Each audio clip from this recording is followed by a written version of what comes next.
Hello प्यारे बच्चों, आप सब लोग कैसे हो। आप सभी बच्चों का आपके YouTube channel Dilip biology olympiad पर एक बार फिर से स्वागत है। आज के इस वीडियो में हम लोग चर्चा करने वाले हैं परिवार नियोजन के बारे में तथा गर्भ निरोधक के बारे में भी चर्चा करेंगे।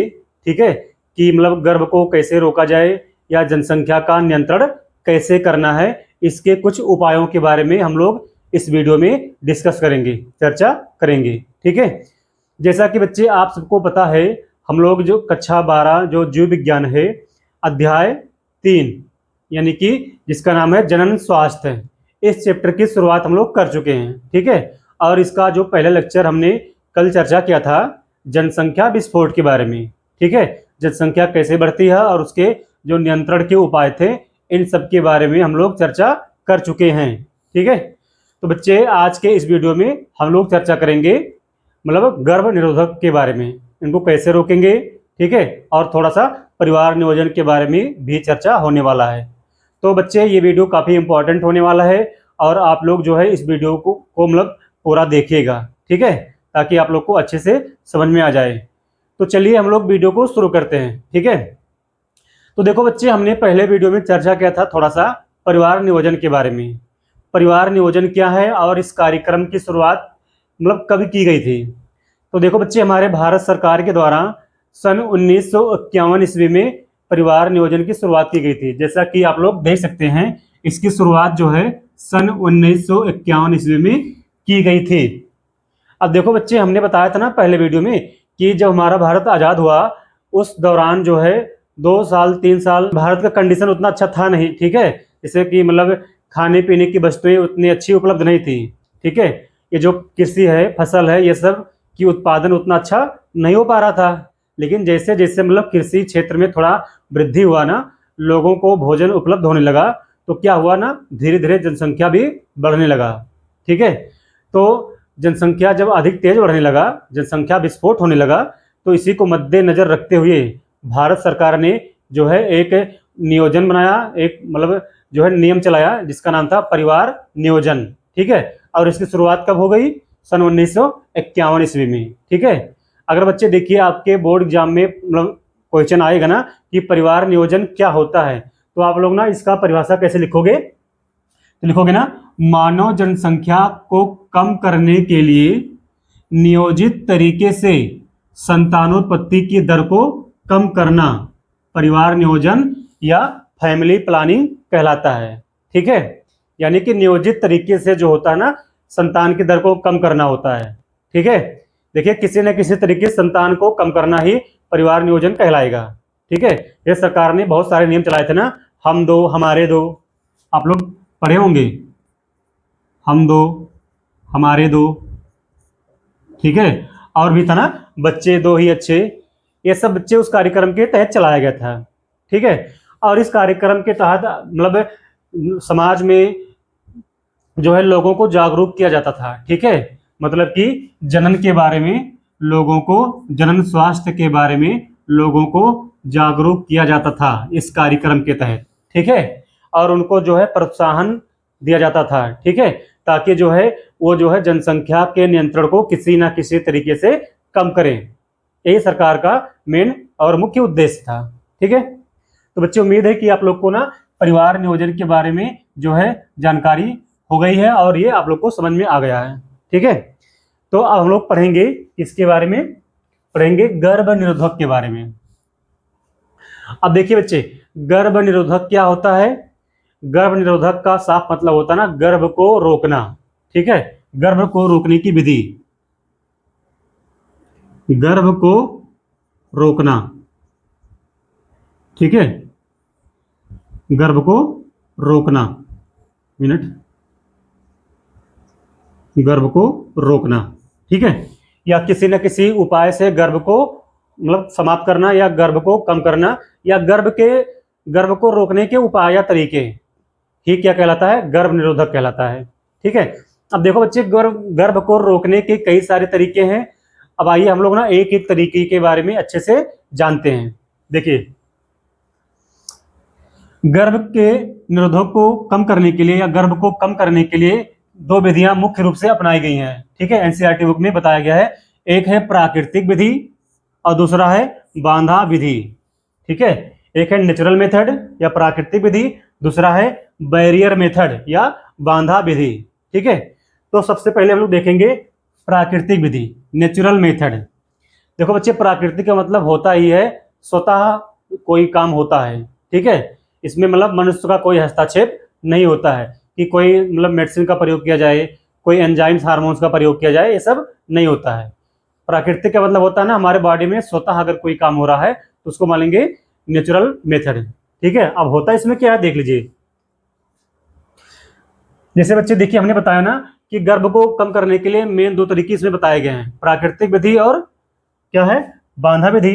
तो प्राकृतिक विधि में इसमें जो है दो तरीके अपना मतलब दो तरीके बताए गए हैं। कौन कौन सी? पहला है आवधिक संयम। आवधिक संयम होता है एक, और दूसरा होता है स्तनपान अनावर्त।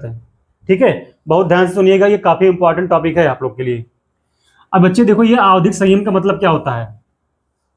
इसमें एक व्यक्ति, इसमें एक दंपत्ति, दंपत्ति मतलब जो होते हैं ना, नर और मादा दोनों, मतलब ठीक है, महिला पुरुष, एक दंपत्ति मासिक चक्र के 10वें से 17वें दिन के बीच में मैथुन क्रिया नहीं करते हैं। ठीक है, जैसा कि बच्चे अगर आप लोग पुराना वीडियो पढ़े होंगे मानव जनन, ठीक है, तो उसमें बताया गया था कि जब महिला के अंदर ऋतुस्राव, महिला के अंदर जब मासिक चक्र प्रारंभ होता है या मासिक चक्र की शुरुआत होती है, तो मासिक चक्र के शुरुआत के 10वें से 17वें दिन, 10 से 17वें दिन के बीच में जो होता है, ये क्या होता है, अंडोत्सर्ग होता है, अंडोत्सर्ग होता है। ठीक है, क्या समझे? 10 से लेकर 17वें दिन के बीच में जो होता है अंडोत्सर्ग होता है, यानी कि अंडे का उत्सर्जन होता है अंडाशय से जो है फैलोपियन ट्यूब के अंदर। ठीक है, तो वही बताया गया बच्चे यहाँ पर कि इसमें एक दंपत्ति जो होता है ये मासिक चक्र के 10वें से 17वें दिन के बीच में मैथुन क्रिया नहीं करते हैं।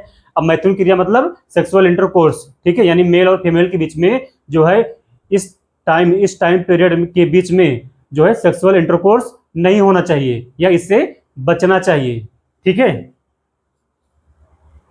तो बच्चे ये होता है आवधिक संयम, इसको बोलते हैं आवधिक संयम। अगर इस दौरान ये सब नहीं किया गया, मैथुन क्रिया नहीं हुआ, तो जो है गर्भ ठहरने का जो चांस होता है ना, ये बहुत कम होता है। ठीक है, जो है कह लीजिए कि एक तरीके से गर्भ मतलब होगा ही नहीं अगर इस दिन बचा जाए तो। ठीक है, क्योंकि 10 से लेकर 17वें दिन के बीच में ही अंडा निकलेगा, और अंडा निकलेगा अगर इस दौरान मैथुन क्रिया हुआ तो जो है शुक्राणु अंदर जाएगा और दोनों में निषेचन हो जाएगा, और निषेचन हुआ तो पक्का है गर्भ ठहर जाएगा। ठीक है, बच्चे पैदा होने की संभावना हो जाती है। लेकिन अगर इस दौरान इस बीच में, ठीक है, अगर जो है सेक्सुअल इंटरकोर्स नहीं हुआ तो जो है गर्भ ठहरने के चांस कम हो जाते हैं। ठीक है, या होगा ही नहीं। अगला क्या है बच्चे? स्तनपान अनावर्त। अब यह स्तनपान अनावर्त क्या होता है? देखिए, जब कोई महिला प्रसव के बाद, यानी कि जब बच्चा पैदा हो जाता है, ठीक है, तो महिला जो है बच्चे को जब तक दूध पिलाती है 7-8 महीने तक, ठीक है, उस दौरान जो होता है अंडोत्सर्ग क्रिया बंद रहती है। आप लोग इधर देख लीजिए, इसका मतलब क्या होता है? प्रसव के पश्चात जब तक मां शिशु को स्तनपान कराती रहती है तब तक ऋतुस्राव और अंडोत्सर्ग नहीं होता है। ठीक है, और ये लगभग 6 माह तक होता है, मतलब ये जो है 6 माह तक कारगर माना जाता है। इसका मतलब क्या है कि जब तक कोई महिला अपने बच्चे को दूध पिलाती है, ठीक है, स्तनपान कराती है, तब तक जो है उस महिला के अंदर ऋतुस्राव या मेंस्ट्रुअल साइकिल नहीं होता है, और ये सब नहीं होगा तो अंडोत्सर्ग भी नहीं होता है। ठीक है, तो अगर इस दौरान जो होता है मैथुन क्रिया होता है तो जो है गर्भ ठहरने की संभावना बिल्कुल नहीं होती है। ठीक है बच्चे, तो ये होता है स्तनपान अनावर्त। अगर आपके बोर्ड एग्जाम में ये सब आता है तो आप लोग अच्छे तरीके से इसको लिखेंगे। ठीक है, तो मेरे बच्चे ये आप लोग को प्राकृतिक विधियों में समझ में आ गया। ठीक है, एक हो इसी में एक और होता ना बाह्य स्खलन, यानी कि जब सेक्सुअल इंटरकोर्स दौरान जो होता है वीर्य सेचन की प्रक्रिया आती है, समय आता है ना, तो मतलब क्या होता है वीर्य को जो है योनि के बाहर ही निकाल दिया जाता है, छोड़ दिया जाता है या डिस्चार्ज कर दिया जाता है, यानी योनि के अंदर नहीं जाने दिया जाता है। इसी को बोलते हैं ना बाह्य स्खलन। अगर ये पूछ लिया जाए बाह्य स्खलन क्या होता है, तो इसका मतलब होता है बच्चे सेक्सुअल इंटरकोर्स के दौरान जब जो है वीर सेचन की मतलब अवधि आती है, टाइम आता है ना, तो उस दौरान जो है मतलब वीर को जो है योनि के अंदर ना जाने देना, मतलब बाह्य स्खलन कहलाता है, इसको बाहर ही छोड़ देना। ठीक है, खैर ये सब ज्यादा नहीं पूछता है, कभी कभी एग्जाम में आ जाता है, लेकिन बच्चे आवधिक संयम, स्तनपान अनावर्त और प्राकृतिक विधियां ये आप लोग अच्छे से दिमाग में सेव कर लीजिए। ठीक है, अब बात करेंगे हम लोग बैरियर मेथड का, यानी बांधा विधियां या रोक विधि का। ठीक है, अब देखो बच्चे जैसे नाम से ही लग रहा है ना, बांधा विधियां, इसमें किसी न किसी के द्वारा जो है शुक्राणु को और अंडाणु को आपस में मिलने से रोका जाएगा। ठीक है, इसका मतलब ही होता है बांधा विधि। मतलब जब शुक्राणु जो है गर्भाशय के अंदर जाएगा ही नहीं, ठीक है, तो अंडाणु अकेले क्या कर लेगा, निषेचन होगा ही नहीं। इसी को बोलते हैं ना बैरियर मेथड। अब देखो बच्चे, ये जो बांधा विधि होता है ना, इसके कुछ तरीके होते हैं, कुछ किट होते हैं, ठीक है, जो मार्केट में उपलब्ध होते हैं, और ये मेल और फीमेल दोनों के लिए होता है। एग्जाम्पल के लिए जैसे मेल के लिए ना, पुरुष के लिए कंडोम्स होता है ना, निरोध इसको बोलते हैं। ठीक है, ये होता है। महिलाओं के लिए भी कंडोम आता है, ठीक है, फीमेल्स कंडोम महिलाओं के, और जो है यूज के लिए जैसे कापरटी होता है, ठीक है, और ग्रेवा टोपी होता है, बहुत सारी चीजें होती हैं जिससे जो है मतलब शुक्राणु को और अंडाणु को आपस में मिलने से रोका जाता है। ठीक है, तो आइए इसको भी जान लेते हैं थोड़ा सा। अब देखो हमने क्या बताया बच्चे, बांधा विधि में क्या होता है, इसमें अंडाणु को तथा शुक्राणु को आपस में मिलने से नहीं मिलने नहीं दिया जाता है। कहने का मतलब है कि इसमें शुक्राणु और अंडाणु को आपस में मिलने ही नहीं दिया जाएगा, और जब दोनों आपस में मिलेंगे ही नहीं तो जो है निषेचन ही नहीं होगा, और निषेचन नहीं होगा तो गर्भ का कोई संभावना ही नहीं है। ठीक है, अब नहीं मिलने दिया जाता है तो इसके लिए कोई काम करना पड़ेगा, कोई उपाय करने पड़ेंगे, तो देखते हैं। अब देखो बच्चे, बांधा विधियां में मुख्यतः इसमें भी दो विधियां अपनाई जाती हैं। कौन कौन सी? एक है रासायनिक विधियां, दूसरा है यांत्रिक विधियां या मैकेनिकल जो है मेथड। अब जो बच्चे रासायनिक विधियां होता है, केमिकल मेथड, इसमें ना कुछ दवाओं का, कुछ क्रीम्स का, कुछ फॉर्म्स का, कुछ गोलियों का इस्तेमाल किया जाता है। ठीक है, जिसे आप लोग देख सकते हैं, संभोग से पूर्व क्रीम, जेली, गोलियां का प्रयोग किया जाता है, यानी कि मतलब सेक्सुअल इंटरकोर्स से पहले, ठीक है, मेल के द्वारा या फीमेल के द्वारा जो है कुछ क्रीम्स होती हैं, कुछ फॉर्म्स होते हैं, ठीक है, जेली होता है लगाने वाला, ठीक है, और गोलियां भी होती हैं जिसका प्रयोग करने से जो है गर्भ ठहरने की संभावना जो होती है ये बिल्कुल कम हो जाती है। ठीक है, अब बच्चे गोलियां क्या होती हैं, इस गोली में एक बहुत फेमस गोली होता है ना, माला डी करके, ठीक है, और एक होता है ना सहेली, ये मार्केट में मिल जाएगा। ठीक है, सहेली और माला डी, इन गोलियों का इस्तेमाल करके जो होता है मतलब गर्भ को रोका जा सकता है आसानी से। ठीक है, अब देखो बच्चे, रासायनिक विधि में समझ गए। रासायनिक विधि का मतलब ये होता है इसमें कोई ना कोई मतलब मेडिसिन का या कोई केमिकल का या कोई रसायन का उपयोग किया जाएगा ताकि जो है गर्भ ना ठहरे। ठीक है, या शुक्राणु को इसमें डिस्ट्रॉय कर दिया जाएगा किसी न किसी गोली का प्रयोग करके। ठीक है, तो जिससे मतलब गर्भ को रोका जा सकता है। ठीक, अगर बच्चे हम लोग बात करें ना यांत्रिक विधियों की, ठीक है, मैकेनिकल मेथड, तो इस विधि में शुक्राणु को गर्भाशय में जाने से रोक दिया जाता है। अब देखो बच्चे, गर्भाशय में अगर शुक्राणु जाएगा नहीं तो कोई काम होगा नहीं। ठीक है, तो गर्भाशय में शुक्राणु को जाने से रोकने के लिए जो है, अगर मेल की बात करेंगे तो ये जो है कंडोम्स का इस्तेमाल करते हैं। ठीक है, कंडोम या निरोध का। ठीक है, अब बच्चे सबको पता है कंडोम्स क्या होता है, ये जो होता है रबर और लेटेक्स का बना होता है। कंडोम जो होता है ये जो होता है रबर और लेटेक्स का बना होता है। ठीक है, पाउच या थैलीनुमा संरचना होता है जो कि मेल्स जो है अपने पेनिस के ऊपर इसको जो है रबर की तरह जो है पहनते हैं, जो शुक्राणु को मतलब या वीर्य को जो है उसी में रोक लेता है और फीमेल्स के वेजाइना के अंदर, योनि के अंदर जाने से रोकता है। ठीक है, आजकल ये सबको पता होता है। ठीक है, तो ये हो गया कंडोम का इस्तेमाल। महिलाओं में भी आता है, कंडोम्स, जैसे उसमें देख लीजिए यहाँ पे दिया ना कंडोम्स, कॉपर टी और ग्रीवा टोपी। अब देखो बच्चे ये जो कॉपर टी होता है, एक मिनट बता दे इसको, इधर मिटा दे रहे हैं थोड़ा सा ऊपर, ध्यान दीजिएगा आप लोग। हमने पहला बताया, एक मिनट मार्कर चेंज कर लेते हैं। देखिए हमने बता दिया कंडोम के बारे में, ठीक है, समझ गए। दूसरा होता है कॉपर टी, ठीक है, और एक होता है ग्रीवा टोपी, ग्रीवा टोपी, ठीक है। अब देखो बच्चे ये जो कंडोम्स होता है हमने इसके बारे में बता दिया, ठीक है। और ये जो दूसरा होता है कॉपर टी, ये बच्चे कॉपर की बनी एक संरचना होती है ऐसे टी के आकार का, जो कॉपर धातु होता है, ठीक है, कॉपर की बनी एक संरचना होता है, मतलब जैसे तार की तरह जो है पतला सा होता है, और ये टी के शेप में बनाया जाता है, ठीक है, डॉक्टरों के द्वारा। और बच्चे कॉपर टी का इस्तेमाल जो है महिलाएं जब करती है ना, ये डॉक्टर्स के सहायता से किया जाता है, महिलाएं खुद इसको मतलब नहीं लगा सकती हैं, ठीक है, कॉपर टी को। अब बच्चे कॉपर टी जो होता है हमने बताया टी के आकार का होता है, और ये महिलाएं जो है ये महिलाओं के गर्भाशय में लगाया जाता है, महिलाओं के गर्भाशय में कॉपर टी का इस्तेमाल किया जाता है, ठीक है। अब इसमें देखो बच्चे कॉपर है, कॉपर जो धातु है ना, इससे जो है कॉपर से शुक्राणु जो है, जैसे मान लीजिए शुक्राणु अंदर चला भी जाता है गर्भाशय के अंदर, तो ये शुक्राणु को क्या करता है, नष्ट कर देता है, ठीक है। इसीलिए कॉपर टी का प्रयोग किया जाता है, ठीक है।